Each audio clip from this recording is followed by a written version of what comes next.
أما برشة شرفت كسو قيب قشي ما أنت حفلة فريتانكا أوركا DDF ضيحة Development Foundation ولقى أساسي مقالة ضيحة أما توقع فافين نبسطه يقانو وما تقول قشيسي أنه حلقة كان وقال إنه جلسنا هي أجدده أي تحي أما نحكي الله سوي عليه كغيب قلياشة أما تذكر سوي بحفلتين وحفلية وغاشي دجاجة وحفلية دليراني ورك السميسي وحفلية برليدي طيحة وحجوجا صحافتي وحجوجا حلباني يقول حدجاجة وحجوجا بدأ حديد دوده وكذا دول وحنسبنا قلنا جوجا قدوميه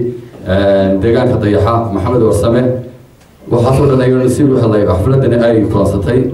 أنا قام في اليرانيين وحنا بحرين ويريا سو كلمة وجددا فريتانكا حفلة يور كواو فافايو عبد الرحمن محمد إبراهيم أو سيحيها ودوبيها أوركا DDF دكان كضيحة. هل كان مانتا لمسوا بندقيا أما عندها كجرنا إن بدن سو شقيني وكشقيني دكمة هرجعوا خاصهان أوركاس ومجلس الليرالو ضياحة Development Foundation وحا أوركاسو سو شقيني مدة هل سنة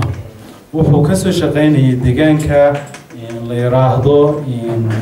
أفاف لسكوده إيو سجوا كهرون بريا مشاريع فربضن أو أي كميديهن دنا بيرها هديت هاي وحياة أكسابسن هديت هاي دنا وحبرشة هديت هاي دنا بيدا إيو بايدا إيو بيرها وركاز أو حفيز كيسي وكيا له ديان كضيحة هل كان وكل حفيز لواد وحا أنا جعل هاي هدان هاي أنا وكهذا أفكار قدوميها وركا إن أنا كهر مرنا دعاية فربضان كده قالوا إن مقارسينه دعاية داس برشة كنا هالكاس أنا وحنا هاي تولي ديحو سمدون أركا ديحان كا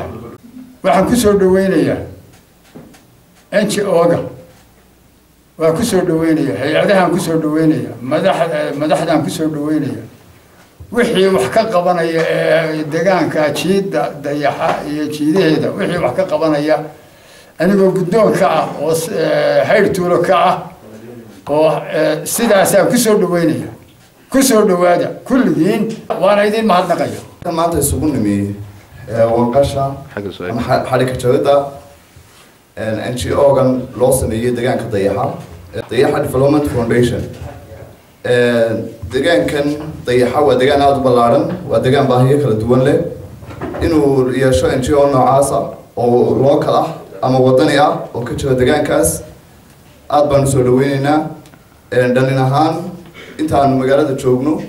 iyo intaan deegaankaas booqan karnaba waan la shaqeynaynaa waan soo dhaweynaynaa sidii uu yiri gudoomiyihii deegaankuba guddoonka cusub ee loo sameeyay iyo dhismaha xafiiskan loo sameeyayna sidaas la mid ah waa soo dhaweynaynaa waxaan jaaniskan uga sii faa'iideysanaynaa in la sameeyo ama deegaan walba samaysto NGO-yo noocyadan oo kala waa muhiim wuxuu laga kaaftoomayaa hay'adihii shisheeye iyo dadkii kale ee soo iska yimaanaya meesha deegaanka aqoonta badan u lahayn baa laga kaaftoomayaa taasan aad ugu baaqaynaa in deegaan waliba uu sameeyo hay-ado noocan oo kala mid kalena oo ku sii darsanaya halkaas oo maan kaga faa'iideysanaya xafladan waxayna la jooga jaaliyadii qaar ka mid ah jaaliyada Qalib Scholarship oo kaysa ka mid yahay Ali qaar ka mid yahay maadaama maanta joogaan halkan iyagana waxaan uga mahadnaqaynaa scholarship-yada iyo howlaha badan ay ka qabtaan deegaanadaas halka waxaan ka salaamayaa madaxda sharafta leh halka fadhida dhalinyarada aadka u quruxda badan cuqaasha iyo waayeelka waxaan leeyahay soo dhawaada waan soo dhaweynaynaa maadaama aan nahay ururka maanta halkan lagu walanqalayo xubnaha ka mid ah oo ku hadlaya afka gudoomiye ku-xigeenka kana ah gudoomiye ku-xigeenka dayaxa Development Organization markaan aragnay maadaama nahay aqoonyahankii gobolka maadaama aan aragnay dhibaatooyinka baahiyaha ka jira deegaanka waxay nagu kaliftay inaan aasaasno organizationka ama NGO-gan halkan maanta lagu wanqalayo insha Allah ilaahay waxaan ka rajeynayaa inuu noqdo mid baahiyaha dadka iyo ujeedadii loo aasaasay gaadha insha Allah bismillaahi kariim Ali Foundation aad baan ugu mahadcelinaynaa anigoo ka mid ah ardayda scholarship-ka ay ka bixiyaan oo Sanaag University kuna jira insha Allah waxaan leeyahay aad baan u mahadsantihiin kulliida wax la invest gareeyo ama la maalgeliyo waxa ugu qaalisan dad insha Allah anaguna intaan noo qabatiin ka badan waxaan rabnaa oo rajeynaynaa inaan gelino dadka iyaga iyo deegaanka iyaga noo baahan ururkan dayaxa ma aha mid hadda la asaasay laakiin waa mid haru jiray waa mid baahiyaha dadka ka jirta ka turjumaya waa mid wax weyn ka qabtay kana bedeli doona deegaanka iyo heer gobol ilaa heer degmo waa mid u taagan hawlaha beeraha beeyada iyo waliba khayraadka ku dihin ee deegaanka dayaxa waxaan mar labaad iyo mar saddexaad baa u mahadcelinayaa marti sharafka soo ajiibtay halkan ay ugu horeeyaan boqorada ay ku xigaan xildhibaanada deegaanka ay ka mid yihiin oqaasha ay ka mid yihiin dhalinyarada sharafta leh ay ka mid yihiin haddii ku xukmaayo saxaafadda waxaan leeyahay waan u wanqalay waan u wanqalin doonaa waan u wadi doonaa hawsha xafladda tan nala ku soo cusubay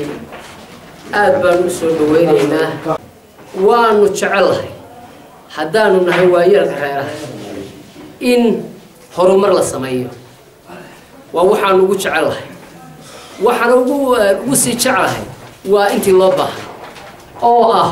waxbarashadii beerihii iyo fulaankii waxaanu leenahay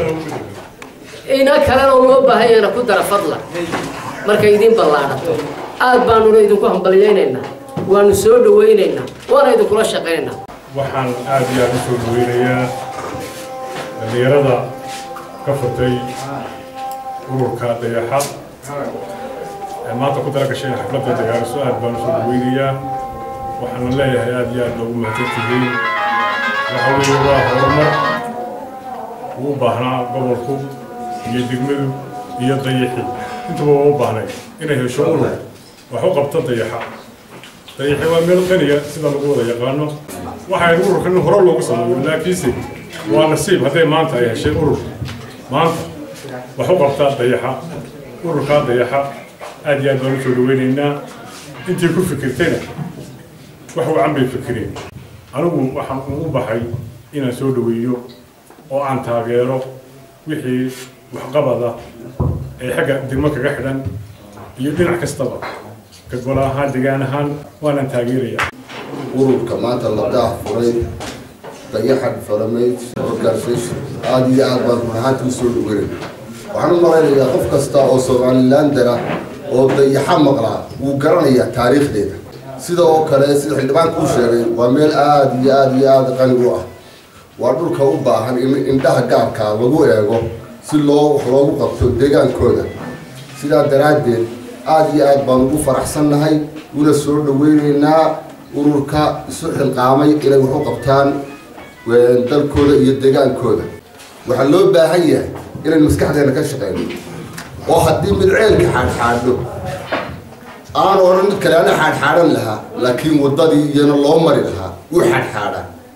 mid kalena halkii lagu beeri lahaa uu xaadxaadhaa waxaan aad iyo aad u hambalyaynayaa dhallinyaradan samaysay NGO-gan aynu maanta wanqashiisa joogo sidoo kale waxaa farxad weynii ah inaan ka soo qayb galo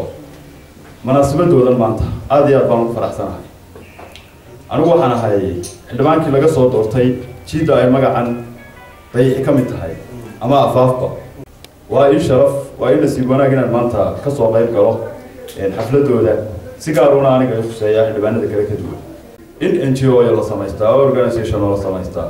oo dhalinyaradu horumartaa oo shay aad u qaaliya markay ugu yar tahay waxay ka afjaraysaa hay'adihii shisheeyaha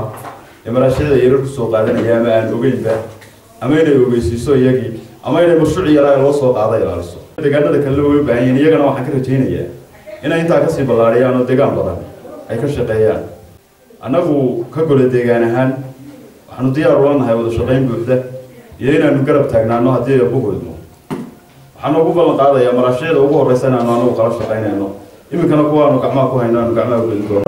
hadalka badin maayo in badan baa la hadlay rag badan baa hadalka iga horreeyey anigoo ku hadlaya magaca qaalib organisation wax tar iyo waxqabad muuqda ayaanu ku darsanaynaa ururka dayaxa organisation waxaan aada u mahad celinayaa ururkan aniga ayaa beera kule meeshaa la sheegayo afaaf waxaan arki waayay oo keliya cid istaagta beeraha oo horumar la doonaysa marnaba maan arag laakiin waxaana si wanaag maanta ah in ay dadkaygii iyagoo ijoo sita ay leeyihiin anaa wax kuu qabanaya anaa majarfada kula qaadanaya anaa dhulka kula qowdaya waana si wanaag aad ayaan ugu mahad celinayaa dhammaantood